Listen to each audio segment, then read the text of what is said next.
programang ito ay rated SPG. Striktong patnubay at gabay ng magulang ang kailangan. Maaaring may masiselang tema, lengguwahe, karahasan, sexual, horror o droga na hindi angkop sa mga Baby, galing sa akin yun. So may fingerprints kasi on them. Pati yung mga fingerprints nito, Carlos, kasi sa akin galing yung mga gamit ko.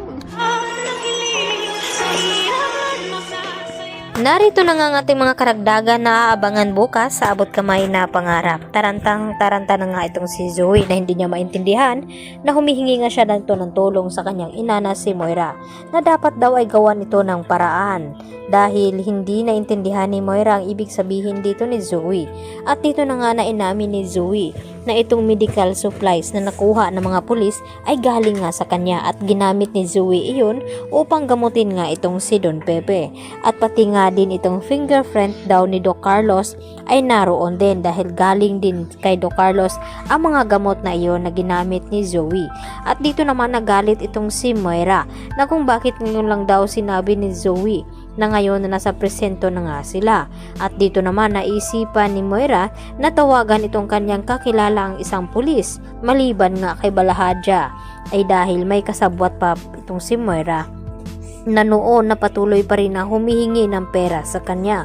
At ito ang tanging makakatulong sa kanya dahil pulis din ito at may malaking katungkulan at ipapawalang bisa itong fingerprint dito ni Zoe nang sa ganon ay malulusutan niya ito dahil hindi nga makakapayag itong si Moira na makulong nga itong kanyang anak dahil sa ginawa nito kay Don Pepe. Kaya nakonsensya naman ang husto itong si Zoe kahit hindi nga natuluyang masawi itong kanyang lolo Pepe ay siya pa rin ang dahilan na kung bakit naghihirap ito ngayon. At dito naman na sinabi ni Moira na kumalma at huwag magpapahalata, baka ito pa ang ikakabagsak sa kanila at baka dito sila makulong sa ginagawa nga dito ni Zoe. At dito nga na nagkukulong sa kwarto itong si Zoe at nag-isip-isip at hindi na niya maintindihan ang kanyang sarili dahil inuusig na nga siya ng kanyang konsensya ngayon dahil sa ginawa nito kay Don Pepe at lalo pat nagpapakita sa kanya itong si Lolo Pepe.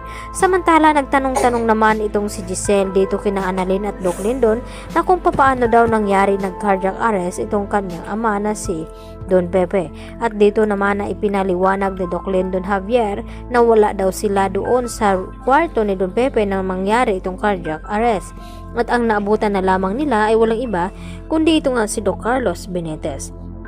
Kaya nagdududa na naman itong si Giselle na kung bakit naroon itong si Carlos at kung papaano na cardiac arrest nga itong kanyang ama na ngayon nga ipinagtataka din ni Annalyn dahil nung huli ay nakausap at nakiramdam nga itong si Don Pepe at pinisil pa nga itong kamay ni Annalyn kaya biglaan nga ang mga pangyayari. At higit sa lahat sinisisi naman ni Zoe itong si Annalyn ngayon na kung bakit nakumatos nga itong si Don Pepe dahil sa ibinigay nga daw na mga suggestion dito ni Annalyn kaya hindi napigilan ni Annalyn ang kanyang sarili na sisihin ang kanyang sarili. At dito naman na sinabi ni Lynette kay Annalyn na hindi daw niya iyon kasalanan at huwag sisihin ang kanyang sarili dahil hindi naman natuluyan itong si Don Pepe at nakumatos naman ito. At ang gawin lang nila ay manatiling magdarasal at manalangin na sana ay makarecover agad itong si Don Pepe.